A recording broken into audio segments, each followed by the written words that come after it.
January 1943.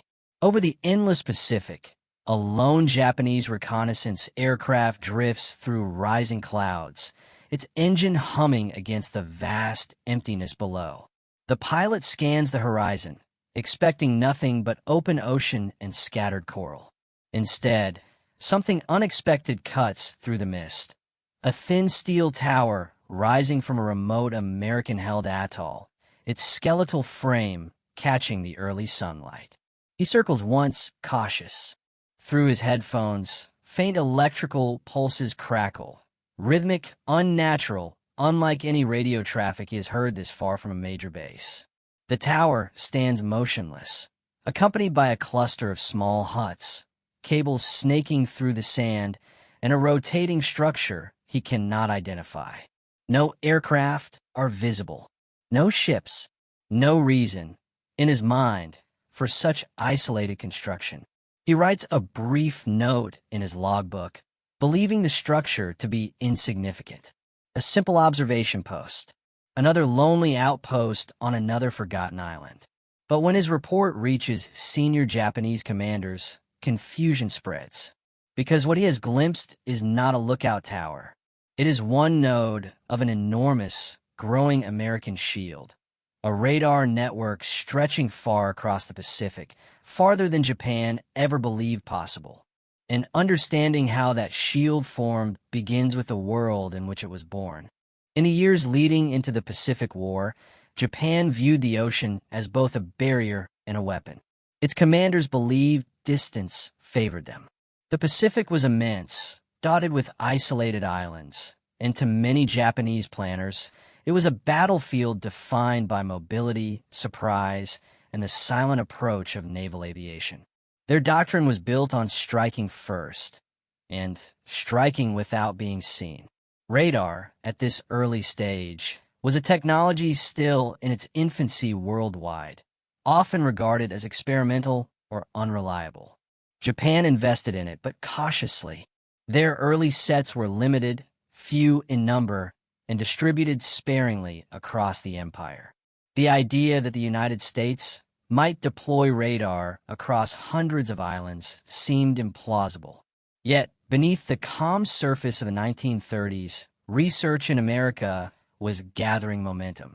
Long before war broke out, the U.S. Army Signal Corps had been experimenting with detection systems that could locate aircraft beyond visual range.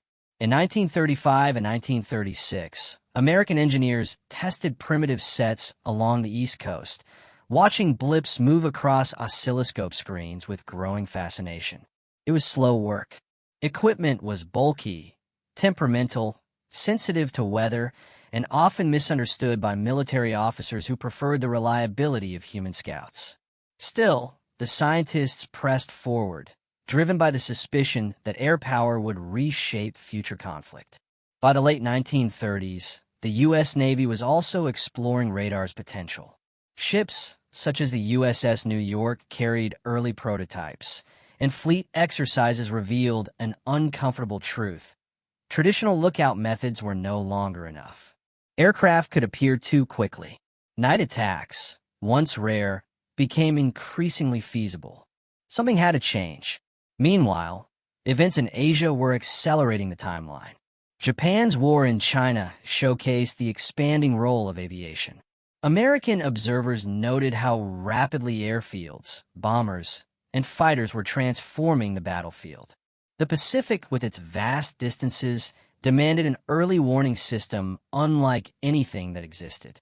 A single scout plane could locate a fleet. A single mistake could doom an island. Radar was not just useful, it was becoming essential. As global tensions rose, so too did American urgency. In 1940, U.S. research received a powerful boost. The establishment of the MIT Radiation Laboratory, formed after British scientists shared the cavity magnetron, a revolutionary device that could generate powerful microwave signals. It was one of the most significant scientific exchanges of the war. With it, radar development accelerated beyond anything Japan anticipated. But even as breakthroughs emerged in laboratories, the Pacific remained a logistical nightmare.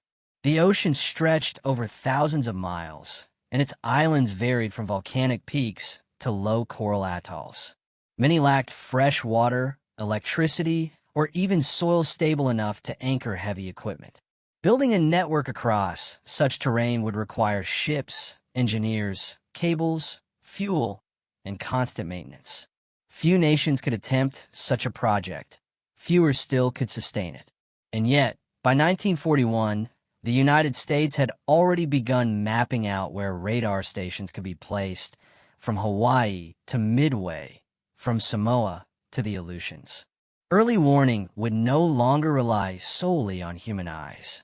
Machines, humming and rotating in the tropical heat, would watch the skies continuously. Pearl Harbor, though, exposed how fragile this vision still was. On December 7th, 1941, the Opana Mobile Radar Station detected incoming Japanese aircraft. The operators watched the screen, saw the massive formation, and reported it.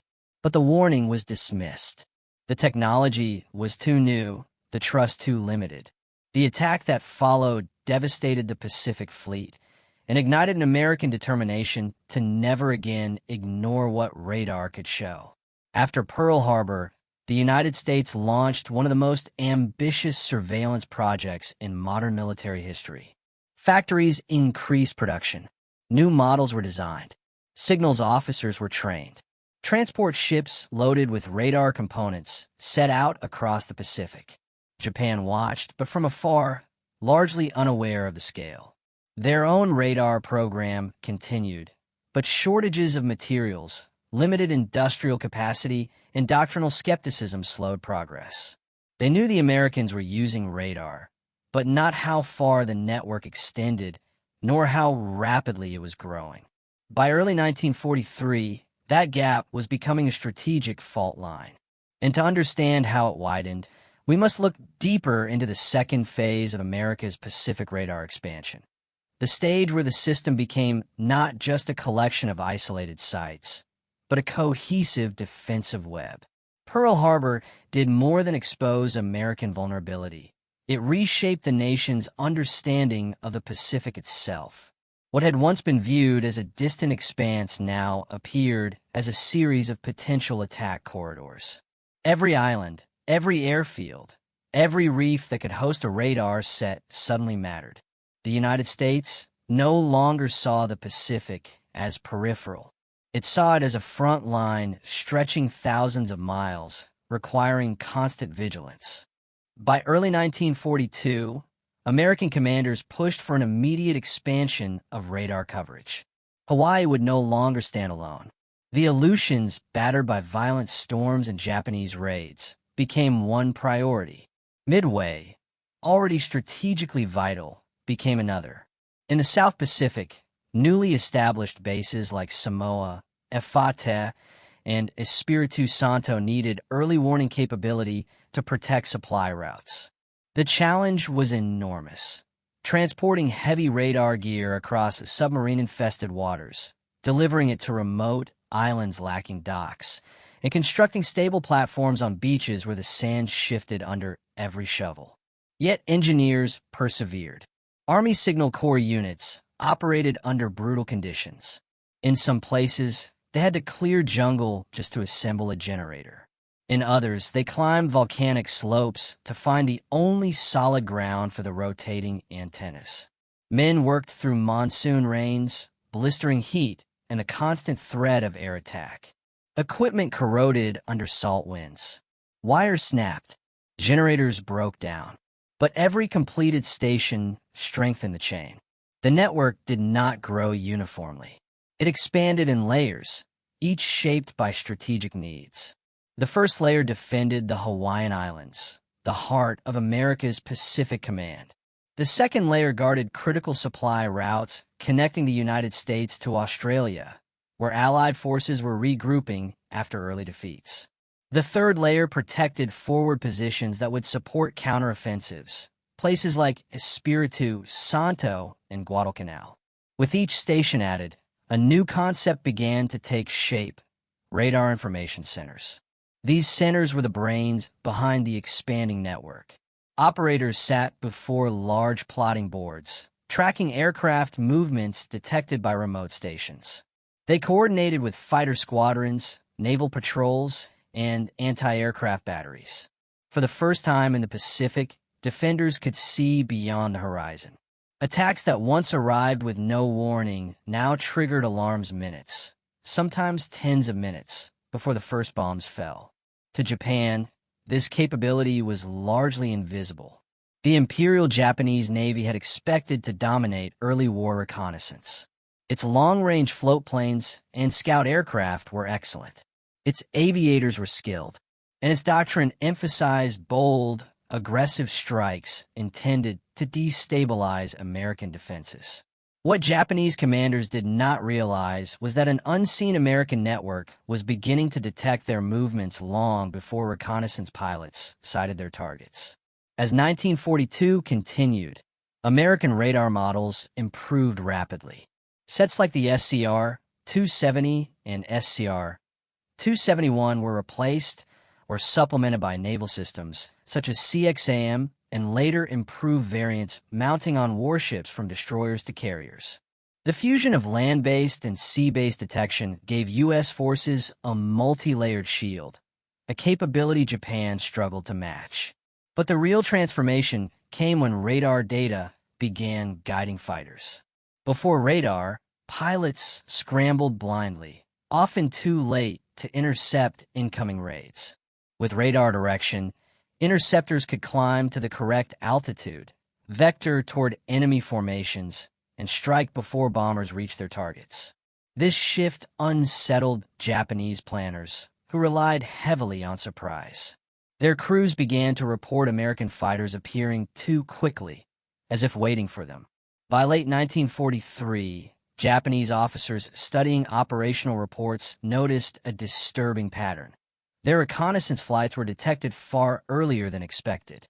Raids that should have approached unseen were intercepted long before reaching American positions. Something had changed, and it was changing faster than they could respond. The Pacific radar web was no longer just a defensive asset. It was becoming a strategic weapon. To understand how deeply this shocked the Japanese command, we must look at the system from several perspectives: the human element, the technology itself, the tactical impact, and the Japanese struggle to interpret a battlefield that suddenly seemed to move against them. Across the Pacific, in huts built from rough timber or corrugated metal, American radar operators lived in a world shaped by isolation and vigilance. Many were barely out of high school. Young men trained to interpret flickering signals on green screens, far from home and surrounded by ocean. Their equipment hummed constantly, a low mechanical pulse cutting through humid air or frigid winds depending on the island. Days blended together. Nights were long and filled with tension. These operators faced conditions that tested endurance more than combat skills. In the Aleutians, gales tore at their stations with brutal force, shaking antennas and freezing fingers numb. In the South Pacific, jungles clawed at cables, insects chewed through insulation, and the heat inside radar huts often climbed above tolerable levels. Operators slept in shifts. At any moment, a distant blip might mean an approaching raid. Most never saw the aircraft they reported. Their entire war unfolded through faint lines and echoes. A sudden spike might send fighters scrambling into the sky. A steady movement toward a convoy could mean imminent danger. They learned to trust patterns, to read behaviors in the rhythm of pulses, to understand the difference between storm interference and a formation of slow-moving bombers. Their work demanded precision. A misread signal could result in a false alarm. A missed echo could cost lives. Yet they endured monotony, fear, and separation because they understood what radar meant. It gave their side precious time. Time to prepare, to intercept, to survive. On islands forgotten by the outside world, they formed the silent backbone of America's Pacific defense. And while they worked in shadows, the technology they operated was evolving just as quickly. Radar in the early 1940s was a collection of wires, valves, oscillators, rotating antenna arrays, and analog displays. Complex machinery that appeared fragile, but proved remarkably resilient. The United States entered the war with several functional systems. The SCR-270, one of the first long-range warning radars, had already shown its potential at Pearl Harbor, detecting the Japanese strike even if the warning was misinterpreted.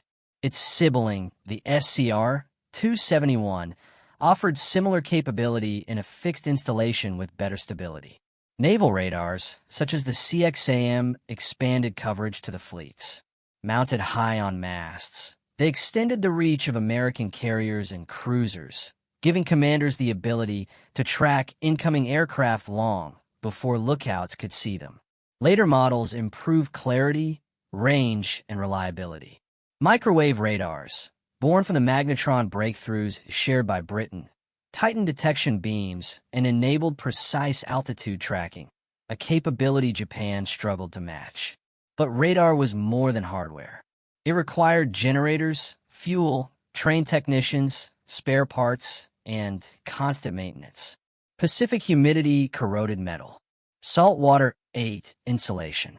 Tropical storms forced crews to secure antennas with ropes and sandbags to prevent them from snapping. Every system required calibration. Every operator needed training in interpreting signals affected by temperature inversion, rainfall, or sea clutter. Despite these challenges, American radar technology expanded at a pace driven by industrial strength. Factories built components by the thousands.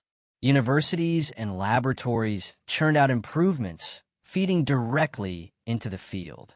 By mid-war, American radars could detect aircraft at distances Japanese sets could rarely achieve. Their accuracy allowed fighters to climb to exact altitudes before intercepting enemy formations, reducing wasted time and fuel. It was this combination, human skill and technological superiority, that began shaping Japanese perception. Their aviators felt watched.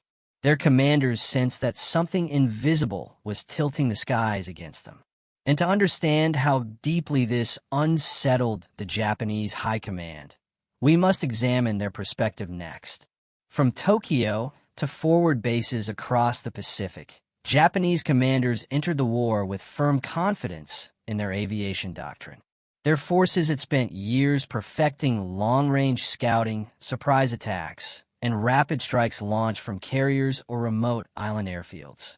They believed American reactions would be slow, uncoordinated, and dependent on sight, not technology. For much of the early war, this belief seemed justified. Japanese aircraft struck with devastating precision at Malaya, the Philippines, and the Dutch East Indies. Their reconnaissance pilots reported American bases operating with limited warning and slow fighter responses. But by late 1942 and into 1943, reports began to change. Commanders reviewing pilot logs noticed troubling patterns. American fighters were intercepting raids earlier than expected. Reconnaissance flights were being spotted before reaching visual range. Bombers returning from missions described U.S. defenses alerted too quickly, sometimes scrambling fighters the moment Japanese planes approached. Initially, Japanese analysts dismissed these accounts as coincidence, improved American practice, or simply good luck. Their own understanding of radar was limited. Early Japanese sets were relatively weak, difficult to maintain, and deployed in insufficient numbers. They lacked the industrial capacity to mass-produce advanced models. Many officers assumed the Americans faced the same challenges. It took multiple operations, failures of surprise, sudden interceptions, and uncanny American readiness for doubts to spread. A few Japanese scientists warned that the enemy's radar capability could be advancing far beyond their estimates. But in a wartime command structure focused on aggressive action and rapid mobility, these warnings found little traction. By the time senior commanders finally recognized that an extensive American radar network was forming across the Pacific, its reach had already surpassed their expectations. The skies they once considered open were becoming monitored pathways, and each new outpost the Americans built tightened the web further. But radar alone did not win battles. Its power came alive when fused with tactics, shaped by experience, and guided by skilled commanders. Radar transformed American tactics in the Pacific with a speed that surprised even those operating the systems. Before radar-directed interception, defending forces relied on scouts, sound detectors, or simple luck to spot incoming raids. Fighter pilots often launched too late or climbed to the wrong altitude. Convoys depended on lookouts scanning the horizon, vulnerable to surprise torpedo attacks. With radar, the dynamic changed fundamentally. Long before an incoming raid reached its target, land-based stations or naval radars detected the formation. Radar information centers plotted direction, speed, and altitude. Interceptor squadrons received precise vector commands guiding them to optimal approach angles. Anti-aircraft batteries adjusted elevation accordingly. Naval task forces maneuvered based on radar reports rather than unpredictable weather visibility. During night operations, once dominated by Japanese naval aviators skilled in low-light navigation, radar turned darkness into an American advantage. Radar-equipped P-70s and later F-6F Hellcats and P-61 Black Widows received vectors toward Japanese bombers that never knew they had been seen. Pilots accustomed to night raids suddenly faced fighters appearing seemingly from nowhere. Convoys, too, benefited. Radar picket ships extended detection far ahead of transport routes. Destroyers and escort carriers integrated radar signals into layered defenses. Japanese submarines and torpedo bombers found it increasingly difficult to approach without alerting American forces. These tactical shifts frustrated Japanese planners. Operations that had once depended on stealth now encountered resistance at every stage. Raids expected to catch defenders off guard instead faced aircraft already climbing into attack formations. The shock grew with each failed attempt at surprise. And this mounting frustration would soon collide with a pivotal shift. Moments where the American radar network didn't just help defend positions, but decisively changed the course of critical battles. Even without complete understanding of the technology, Japanese crews felt the pressure. They launched long-range flights into enemy territory, knowing that they could be detected at any time. Rumors circulated among pilots that the Americans had eyes in the sky, unseen watchers capable of tracking aircraft far beyond expected limits. Some believed captured islands hid powerful listening posts. Others thought American ships carried detection devices unmatched by Japanese engineering. The sense of uncertainty gnawed at morale. Surprise, the foundation of Japanese offensive doctrine, seemed to be slipping away. Veteran aviators who once prided themselves on approaching unseen found themselves intercepted early, forced into defensive battles they had hoped to avoid. Reconnaissance squads reported increasing difficulty gathering intelligence. Bombing groups returned with heavier losses. Commanders felt it too. Intelligence officers struggled to understand why American defenses reacted so quickly. Logbooks showed odd consistencies. American interceptors often arrived at the right altitude, from the right direction, and at the right moment, even when Japanese forces had taken elaborate measures to conceal approach routes. Each unexplained interception added to a growing psychological weight. By 1943, the Japanese command no longer viewed American detection efforts as scattered or primitive. They sensed a pattern, a broad, coordinated system operating across the Pacific. But they still underestimated its scale, believing it limited to major bases. The reality was far larger. And the moment that reality became undeniable came during a series of battles where radar didn't just assist, it turned the tide. The shifting balance of the Pacific became unmistakable in mid-1943. The Americans were no longer reacting blindly to Japanese movements. They were anticipating them, shaping engagements before the first aircraft rose into the sky. The full power of the radar network revealed itself in a series of battles where seconds, minutes, and miles of early warning rewrote outcomes that had once seemed predictable.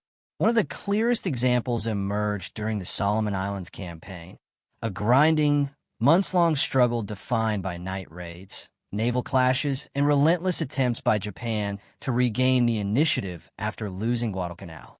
The Japanese command believed that long-range bombers operating from Rabaul could still strike Allied positions across the Solomons effectively. Their pilots had flown these routes for months, often catching American airfields unprepared. But by mid-1943, American radar coverage had expanded across islands like Guadalcanal, New Georgia, and Espiritu Santo. Each station tracked aircraft, leaving Rabaul long before they approached their targets. On the night of June 16, 1943, Japanese bombers from the 705th and 751st Air Groups lifted off from Rabaul under cover darkness. Their crews expected another routine strike, a swift approach, a sudden attack, and a clean escape. But as they approached the southern Solomons, operators in American radar huts saw them long before they reached any point of visibility. The silhouettes moved as faint arcs on screens, reported and plotted in the Radar Information Center, where officers calculated altitude, bearing, and speed. Fighter squadrons were scrambled before the Japanese formation had even crossed the outer detection line. P-38 Lightnings and F-4U Corsairs climbed through moonlit skies, not hunting blindly, but guided with precision by radar controllers pushing constant updates over radio. When the fighters intercepted, they were already above the bombers, diving with the advantage. The Japanese crews, expecting surprise, instead found themselves ambushed, their formations scattered under the sudden assault. Reports from that night rattled Japanese officers in Rabaul. Pilots described being intercepted far earlier than possible for aircraft without visual contact. Some insisted the Americans must have spotted them before they even left the coastline. Others, more unsettled, suggested the Americans had developed detection methods unknown to Japanese science.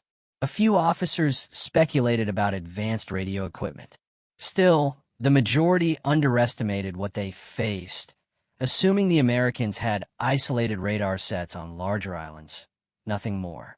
But the most dramatic demonstration of the network's capability unfolded at the Battle of the Bismarck Sea. In early March 1943, Japanese commanders attempted to reinforce New Guinea, by sending a convoy of transports escorted by destroyers across the Bismarck Sea. It was a critical operation.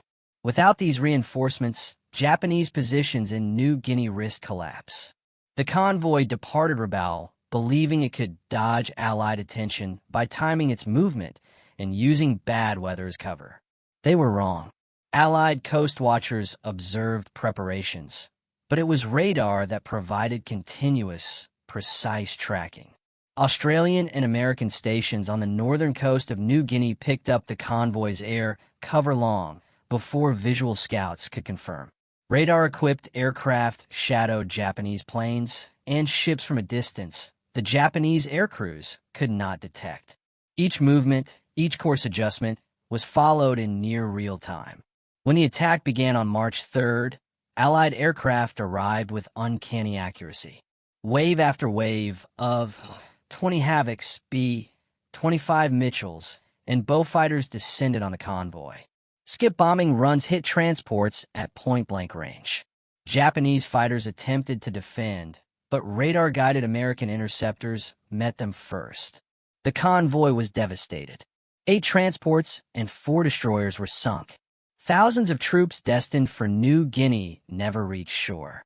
Japanese commanders in Rabaul studied the outcome with a growing sense of alarm. Reconnaissance had not failed. Scouts had flown. Weather concealment had been employed. Yet the Allies struck as if guided by an invisible map showing every Japanese movement.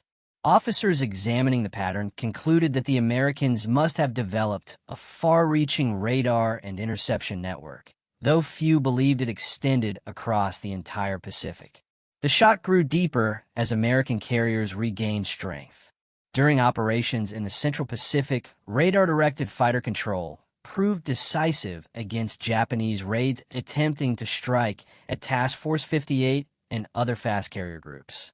Pilots reported diving toward enemy formations minutes after radar contact, often before Japanese scouts even located the fleet. Each of these events chipped away at Japanese confidence. The sense of being watched, of fighting an enemy who could see through darkness, clouds, and distance, began turning from suspicion to certainty. And the critical turning point came when American radar didn't merely detect raids. It reshaped a major battle in real time. By early 1944, Japanese aviators still believed in one crucial assumption, an assumption that had protected them since Pearl Harbor. America cannot see us coming. They believed the vast Pacific was too wide, too empty, too silent for any nation to monitor. They were wrong. On lonely American-held atolls, Macon, Trua, Funafuti, Bougainville, and dozens more, radar crews worked inside dimly lit huts, headphones pressed tight, eyes locked on the glowing sweeps of cathode ray screens. Outside, palm trees rustled, surf thudded against coral, and somewhere far away, Japanese aircraft were forming up in moonlight. Inside, the men waited for a faint rise on the oscilloscope trace. A small smear of light, a twitch, a pulse, the kind of signal that only a trained operator could recognize as real. And then, on a night in early 1944, one of those faint pulses appeared, barely noticeable but unmistakable. The Japanese thought their long-range bombers were crossing the ocean unseen. But the American radar network detected them hours before they were anywhere near their target. The shield had awakened. For the first time in the Pacific War, detection wasn't isolated. A station on one island called out, "Ray detected." Multiple aircraft, bearing 292, heading southeast. Immediately, the next station down the chain checked their screens. Seconds later, confirming. Contact expected in 34 minutes. A third station chimed in, then a fourth, then a fifth. For the first time, Japan's approach wasn't a mystery. It was a path, an illuminated thread stretching across the Pacific, glowing from radar screen to radar screen as the bomber formation advanced. This was the breakthrough Japan never expected. Radar stations forming a seamless, continent-sized early warning wall. Hours earlier than Japanese planners calculated, American fighter direction centers had estimated the enemy's altitude, predicted their route, vectored fighter squadrons, prepared anti-aircraft guns, issued air raid warnings, evacuated non-essential personnel. By the time the Japanese bombers reached the outer edge of the atoll chain, the Americans were already airborne, positioned exactly where they needed to be.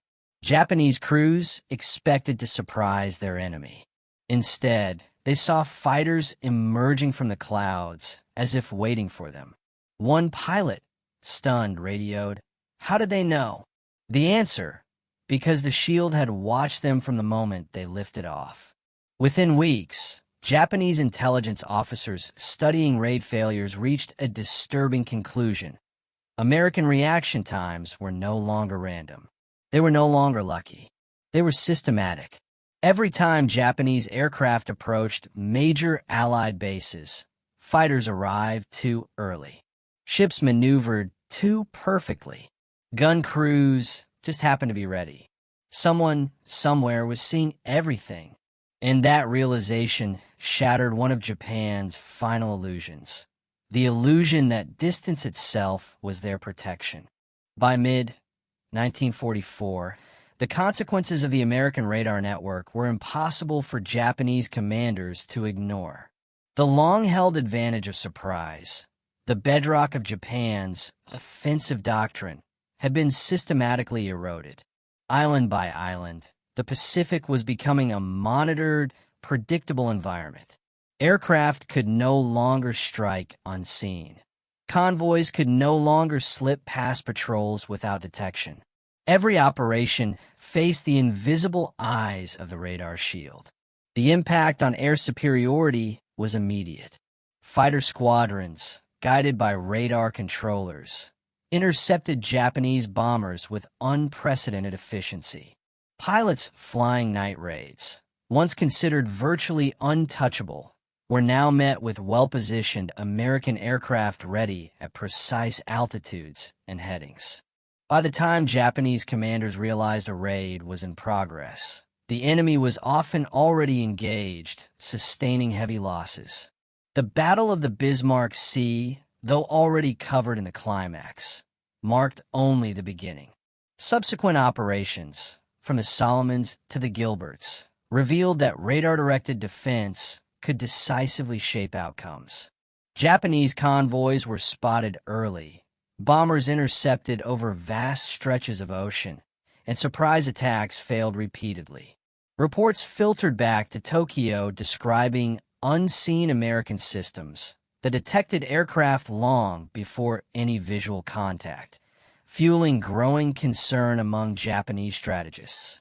Logistics, too, shifted dramatically. American forces could protect supply routes more reliably, enabling sustained campaigns in the Central and South Pacific. The radar shield allowed task forces to move with reduced risk, while Japanese forces faced attrition not only in combat, but in the erosion of confidence. Troop morale suffered as crews realized that the ocean no longer offered concealment. Intelligence failures compounded these losses. Japanese scouts could no longer gather information undetected, leaving commanders to plan in a fog of uncertainty. Meanwhile, Japanese attempts to counteract the radar network were limited and often futile. Shortages of advanced electronic components, inexperienced operators, and the slow pace of technological development meant that Japanese radar never matched American range or reliability. Pilots tried to exploit low-altitude approaches and terrain masking, but by now the network had improved detection coverage and coordination. Even small islands, once thought inconsequential, were fortified with radar outposts that fed data into larger command centers. The psychological toll was profound. Veteran Japanese airmen reported a growing sense of being constantly observed. Commanders admitted in private that the enemy's timing and positioning often seemed preternaturally precise. The notion that Japan could regain the initiative in the air was slipping away. Slowly, almost imperceptibly, the balance in the Pacific shifted. The Americans, aided by a network of silent, tireless observers, were no longer reacting. They were controlling the battlefield from thousands of miles away, long before Japanese pilots could even see the enemy. By the end of 1944, the Pacific radar shield had become a decisive factor in operational planning.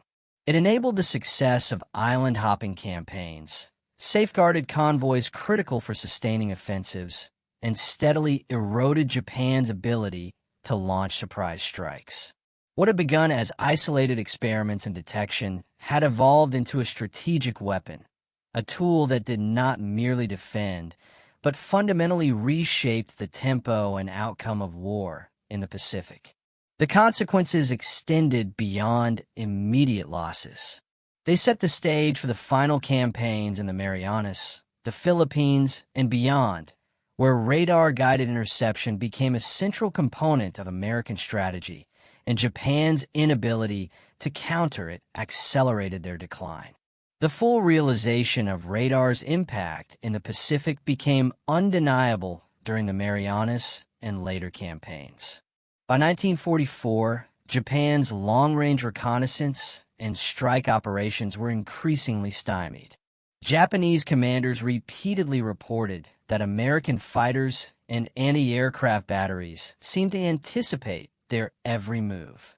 Task forces that once moved with near impunity across the vast Pacific were now constantly detected and countered.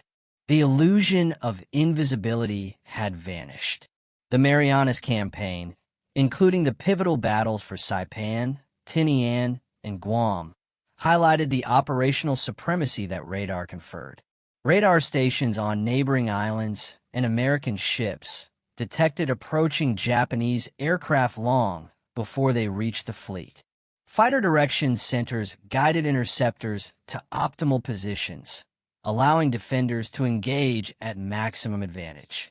The Japanese air units suffered heavy losses, not just from superior numbers, but from precise, coordinated responses enabled entirely by early warning detection. Every failed raid and every lost bomber reinforced the growing belief among Japanese commanders. The Americans had created a network that effectively erased the element of surprise. Japanese attempts to counter radar were limited and largely ineffective. Their own systems were scarce, unreliable, and poorly coordinated. In addition, industrial constraints prevented mass production of improved radar sets or advanced detection technologies. Training programs for operators lagged behind, and the operational doctrine failed to integrate new technology effectively. Pilots relied on low-altitude approaches, night operations, and weather masking, but by now American radar had improved range, accuracy, and redundancy, making these traditional tactics increasingly ineffective. The consequences extended beyond tactical losses. Morale among Japanese pilots and commanders eroded under the constant threat of detection. Operations that had once relied on audacity and speed were now weighed against the certainty that their movements would be observed and countered. Intelligence failures compounded these difficulties as Japanese scouts struggled to gather accurate information in a landscape under near-continuous surveillance. Commanders faced uncertainty not from lack of effort, but from the relentless, silent presence of the radar shield. On the American side, the network's success shaped both strategy and confidence. Early warning capability allowed task forces to maneuver with reduced risk, enabled sustained supply operations, and protected critical amphibious assaults. By 1945, radar-guided operations had become integral to the U.S. approach across the Pacific. It was no longer simply a defensive tool. It had evolved into a decisive operational instrument, shaping engagements long before Japanese forces could react. By the time of the Okinawa campaign and subsequent raids on the Japanese home islands, the cumulative effect was clear. Japan's inability to challenge or circumvent the radar network contributed significantly to the erosion of its air power and operational initiative. Allied losses, by contrast, were mitigated through early detection, coordinated interception, and calculated use of technology. The once unseen shield had become an unstoppable presence across the Pacific theater. The Japanese realization of the radar network's scale and effectiveness marked a turning point in strategic psychology. They were no longer merely confronting American forces. They were confronting a system that fundamentally changed the nature of the battlefield. What had been invisible and theoretical had become a tangible advantage, reshaping the final phases of the Pacific War and setting a precedent for modern air defense and early warning strategy. The Pacific Radar Network represented more than a technological achievement. It was a silent revolution in warfare.